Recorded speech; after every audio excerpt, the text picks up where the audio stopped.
Hello. अब आपके मन में रिजल्ट भी आ गया है, पर 3 क्वेश्चन जरूर दौड़ रहे होंगे। पहला कि मार्क्स कैसे देखें अपने। दूसरा, कट ऑफ में ना जाने कितनी वृद्धि हो। और तीसरा, ये डीबीपीएसटी कब होगा। इन तीनों ही सवालों के जवाब मैं आपको दूंगा, इसीलिए वीडियो के अंत तक बने रहें। और इन तीनों जानकारियों का स्रोत जो पहले यूपी पुलिस कांस्टेबल और एसआई की भर्ती हुई है, उन पर ही आधारित होगा।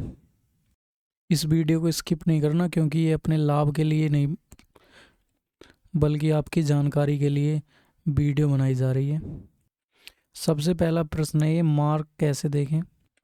जैसा कि आप सभी को पता है कि अभी तो केवल आपके सामने एक कट ऑफ आई है, जिसमें आपका अनुक्रमांक, रोल नंबर और दूसरा रजिस्ट्रेशन नंबर से संबंधित है। बाकी आपके कितने नंबर हैं, ये आपको कोई जानकारी नहीं है। दूसरा, केवल आपको इतना पता है कि आपकी कैटेगरी की कट ऑफ कितने पर गई है। उसके अलावा भी अभी आपको ये जानकारी नहीं है कि आपके नंबर हैं कितने, रियल में कट ऑफ से कितने ज़्यादा हैं या कट ऑफ के कितने करीब हैं। ये अभी आपको कोई जानकारी इस बारे में नहीं है। यूपी पुलिस की हर भर्ती में अक्सर ये देखा जाता है कि वो एक ऐसी सूची डाल देते हैं डीबीपीएसटी के लिए,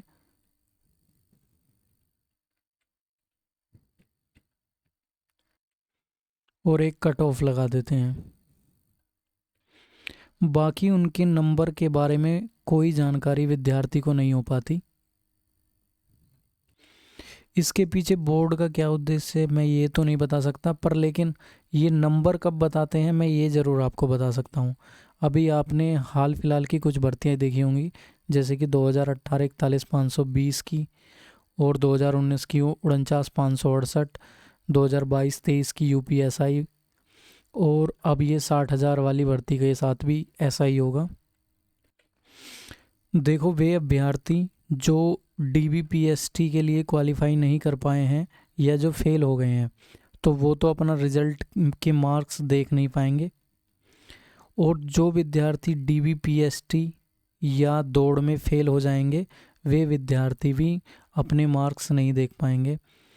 मार्क्स केवल लास्ट में जाके दिखाई देंगे, जब आपकी डीबीपीएसटी और दौड़ दोनों क्वालिफाई हो जाएंगी। आप दोनों में से किसी में भी फेल नहीं होगे, तो जब आपका फाइनल रिजल्ट आएगा, तब आपको कट ऑफ के साथ साथ आपके फाइनल मार्क्स भी दिखाई देंगे। और फाइनल मार्क्स भी एक इस तरह की पीडीएफ बन के आएगी, उसमें शो करेंगे, जहां आपका रोल नंबर होगा, रजिस्ट्रेशन नंबर होगा, आपका नाम होगा, आपके पिताजी का नाम होगा, डोमिसाइल ऑफ यूपी यानी कि ये राज्य का नाम होगा, आगे जेंडर होगा। ये तो डीबी के लिए है, पर लेकिन वो डीबी के लिए नहीं होगा, फाइनल सिलेक्शन के लिए होगा। Final selection in CP 60,000 vacancy के लिए। आगे आपके नंबर्स होंगे ऐसे ही कॉलम में बन के, तो वो भी आपको पहले तो एक पीडीएफ के रूप में मिलेगा, फिर एक बोर्ड की साइट भी हो जाएगी, जिस पर आप अपने नंबर डालकर इंडिविजुअल भी देख सकते हो। एक लॉगिन आईडी भी आपको मिल जाएगी, और इस लॉगिन आईडी में वो बच्चे भी देख सकते हैं जो फेल हो जाएंगे, जो फाइनल में फेल होंगे। वो बच्चे नहीं जो अब फेल हो गए, जो अब फेल हो गए वो अपने मार्क्स नहीं देख पाएंगे कि वो कितने नंबर थे उनके। या फिर जो डीबीपीएसटी में भी फेल हो जाएंगे, वो भी बच्चे नहीं देख पाएंगे। या जो फिजिकल में फेल हो जाएंगे, दौड़ मार के फेल हो जाएंगे, वो भी बच्चे नहीं देख पाएंगे। ठीक है, तो केवल इतना जान लो कि मार्क्स केवल वे ही बच्चे देख पाएंगे जो डीबीपीएसटी और रनिंग में पास होंगे। ठीक है, चाहे वो फाइनल मेरिट में फेल हो जाएं, पर फिर भी वो अपना मार्क्स देख पाएंगे। लेकिन अगर वो डीबीपीएसटी या रनिंग में ही फेल हो गए, तो उन्हें उनके नंबर शो नहीं होंगे, और या जो अब फेल हो चुके हैं उन्हें भी उनके नंबर शो नहीं होंगे। अभी तक का पिछली भर्तियों का तो बोर्ड का प्रोसेस यही रहा है। अब आगे चेंज हो जाएगा, तो आगे की तो जानकारी इतनी किसी को भी नहीं होती है। आपका अगला क्वेश्चन होगा, कट ऑफ में कितनी वृद्धि हो सकती है। अब आप इस बात को जानने के लिए इन आंकड़ों पर गौर दो कि कट ऑफ में कितनी वृद्धि हो सकती है। आप यहाँ पर देखो, ये क्या लिखा हो, 198,99599, यानी कि 19 198.99 तो कम से कम इसे माना ही जा सकता है।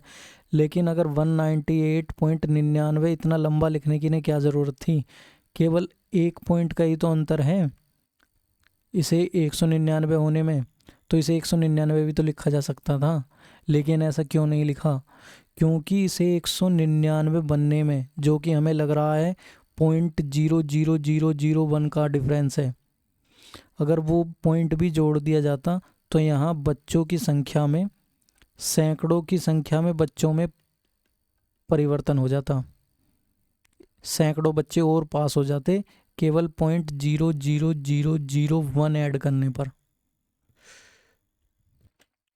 तो आप मेरी ये बात समझ चुके होंगे कि केवल 0.00001 से भी बहुत सारे बच्चों की संख्या में डिफरेंस आ जाता है।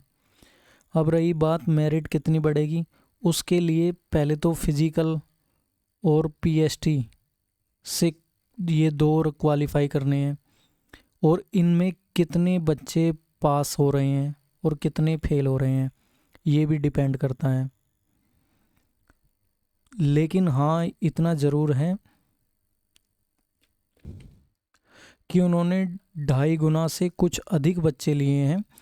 नॉर्मलाइजेशन का भी प्रभाव बहुत पड़ा है।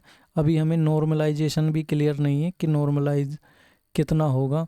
तो जिन बच्चों का नंबर इसमें आ चुका है वो उन्हें अभी खुद क्लियर नहीं है कि उनके नंबर कितने बढ़ गए होंगे या फिर कितने घट गए होंगे।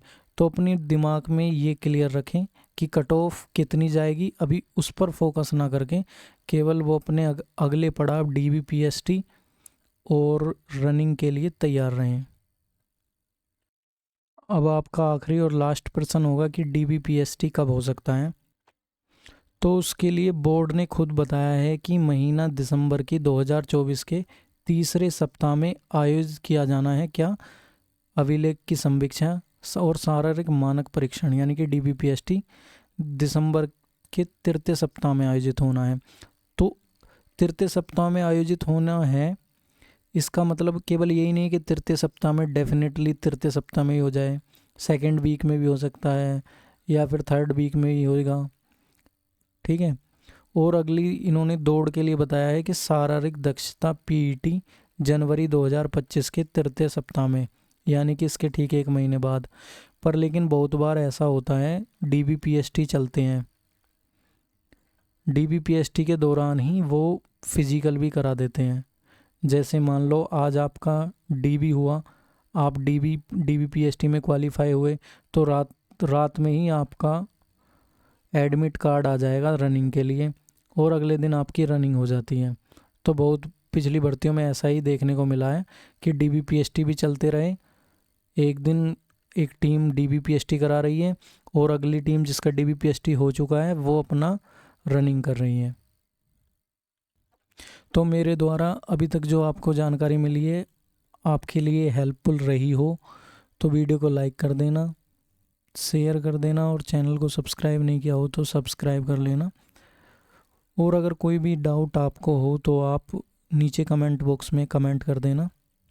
जो पास हो गए हों उनके लिए बहुत बहुत शुभकामनाएं, और जो इसमें पास नहीं हो पाए हों तो उनके लिए भगवान से प्रार्थना कि उनका भविष्य और बेहतर हो और वो निराश ना हो, जल्द ही उन्हें भी सफलता मिले।